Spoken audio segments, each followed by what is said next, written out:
வணக்கம். நான் முரளிதரன். டிவிஎஸ் ஸ்கூலில் ஆட்டோமொபைல் டீச்சராக கடந்த 38 வருஷமாக ஒர்க் பண்ணுறேன்.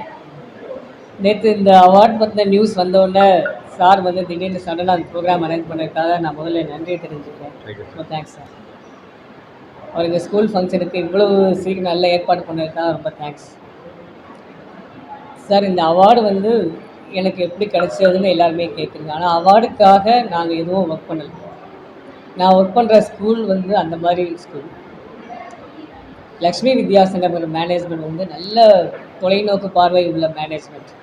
எங்கள் கரஸ்பாண்டன்ட் மேடம், சேர்மன் மேடமும் இல்லை அந்த மாதிரி தான் இருக்காங்க. இந்த ஸ்கூலே இந்த புவர் பீப்புளுக்காக தான்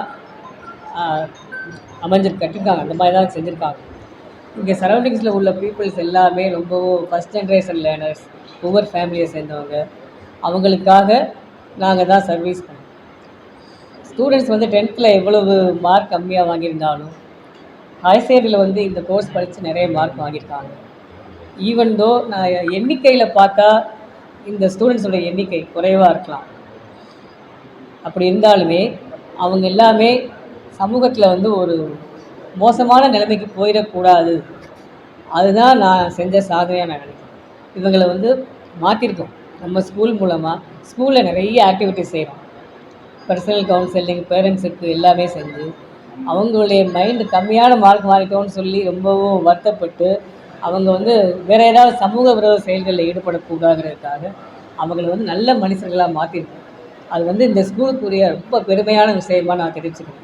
இந்த ஸ்கூலுடைய நோக்கமே அதுதான், புவர் பீப்புளுக்கு நல்லது செய்யணும். அறிவிச்சது வந்து ரொம்ப ரொம்ப சந்தோஷமாக இருந்தது. என்னுடைய வாழ்க்கையில் கிடைச்ச ஒரு மிகப்பெரிய அங்கீகாரமாக இதை நினைக்கிறேன். இந்த டிவிஎஸ் ஸ்கூலில் நான் சேர்ந்து ஒர்க் பண்ணுறதுனால தான் இந்த அவார்டு கிடச்சிருக்கு நான் உறுதியாக நம்புகிறேன். எப்படி இருந்தாலும் இந்த சாதனைகள்னு பிளான் பண்ணி எதுவுமே செய்யலை.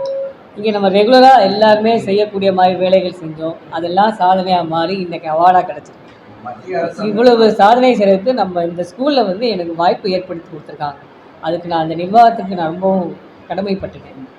மத்திய அரசாங்கத்தினால கொடுக்கக்கூடிய இந்த தேசிய விருது எல்லா ஆசிரியர்களும் பெற முடியும் இல்லையா? இந்த மாதிரி செயல்பட்ட இந்த மாதிரி விருது நம்ம தயார்படுத்துறாங்க. ரொம்ப குறைவு தான் தேசிய விருது வாங்கக்கூடிய ஆசிரியர்கள். அதனால அதாவது வெறும் டீச்சிங் லேர்னிங் தவிர அதோட நம்ம வேலை முடிஞ்சிருச்சு, இந்த சம்பளத்துக்காக நம்ம ஒர்க் பண்ணுறோம் சொல்லி கொடுத்துட்டோன்னு இல்லாமல் அவங்கள வந்து கொஞ்சம் நல்ல கவுன்சிலிங் பண்ணணும். நல்ல அவங்க கேரியர் கைடன்ஸ் மாதிரி இல்லாமல் பர்சனலாகவும் அவங்க லைஃப்பில் வந்து முன்னேறதுக்கு நம்ம எல்லா வகையிலையும் ஹெல்ப் பண்ணணும். எத்தனை வருஷம் ஆனாலுமே இவங்கெல்லாம் என்னுடைய ஸ்டூடெண்ட்ஸ் தான். அவங்க நல்லது இதுக்கு ஏதாவது இன்னும் கூட என்கிட்ட கேட்குறாங்க. 30 வருஷம் முன்னாடி படித்தவங்க கூட இப்போ வந்து பையனை எங்கே சேர்க்கலாம், என்ன செய்யலாம்னு சொல்லி கேட்பாங்க. அதனால் டீச்சிங் தவிர ஸ்டூடெண்ட்ஸை வந்து நல்லபடியாக ஃப்ரெண்ட்லியாக அப்ரோச் பண்ணணும், நல்ல சர்வீஸ் பண்ணணும், கவுன்சிலிங் பண்ணணும், ஒரு கைட் பண்ணணும். டீச்சரோட வேலையை நிறுத்திடக்கூடாது. டீச்சிங் தவிர அவங்கள வந்து பர்சனலாக கேர் எடுத்துக்கணும். நேஷனல் அவார்டுக்கு வந்து செலக்ட் ஆக வந்து நிறைய ரீசன்ஸ் இருக்குது. ஃபஸ்ட்டு எனக்கு ஸ்டேட் அவார்டு கிடைச்ச ரீசன் வந்து கொரோனா காலத்தில் டீச்சிங்குங்கிறதே ஒன்றுமே இல்லாமல் போயிடுச்சு. ஸ்டூடெண்ட்ஸும் பேரண்ட்ஸும் நான் யாருமே நேரில் பார்க்க முடியாத ஒரு சூழ்நிலை இருந்தது. அந்த சமயத்தில் டீச்சிங் வந்து அப்படியே நின்று போச்சு. ஒரு எந்த விதமான இதுவும் இல்லாமல் நின்று போனது. அந்த சமயத்தில் கவர்மெண்ட் சார்பாக ஒரு வீடியோ லெசன் எடுத்து புக்கையே அப்படியே வீடியோ ஃபார்மாக மாற்றி, அப்போ கவர்மெண்ட் ஃப்ரீ லேப்டாப் தராங்க இல்லையா, அதில் அந்த வீடியோ எல்லாத்தையுமே அப்லோட் பண்ணி கொடுப்போம். செல்ஃபோன்லேயும் போட்டுருவோம், வாட்ஸ்அப்பில் போடலாம். இப்போ ஸ்டூடெண்ட்ஸ் வந்து அவங்க வீட்லேயே இருந்து அவங்க பாடத்தை வந்து ஈஸியாக படித்தாங்க. அதனால் டீச்சிங் வந்து தடை இல்லாமல் நல்லபடியாக நடந்தது. அதுக்கு வந்து நான் என்ன செஞ்சுருக்கேன்னா, அந்த டோட்டல் லாக்டவுன் காலத்தில் நான் டெய்லி போய் அந்த வீடியோ லெசன்ஸ் ரெக்கார்ட் பண்ணுறதுக்காக போவேன். கவர்மெண்ட்டில் எனக்கு ஃப்ரீ பாஸ் கொடுத்துருந்தாங்க, எப்போ வேணாலும் போயிட்டு வர்றதுக்காக. டெய்லி வந்து ஒரு நாளைக்கு மினிமம் 2லேருந்து 4 வீடியோ எடுத்து மொத்தமாக எங்கள் சிலபஸில் உள்ள புக்கே 130 ½ அன் ஹவர் வீடியோக்குள்ளே அடங்கும். அதில் நான் வந்து 68 வீடியோ எடுத்துருக்கேன்.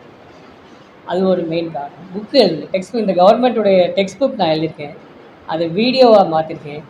அதே புக் வந்து பார்வை இல்லாதவங்க கேட்குறதுக்கு ஆடியோ புக்காகவும் மாற்றுறதுக்கும் நான் ரிவ்யூ பண்ணி கொடுத்துருக்கேன்.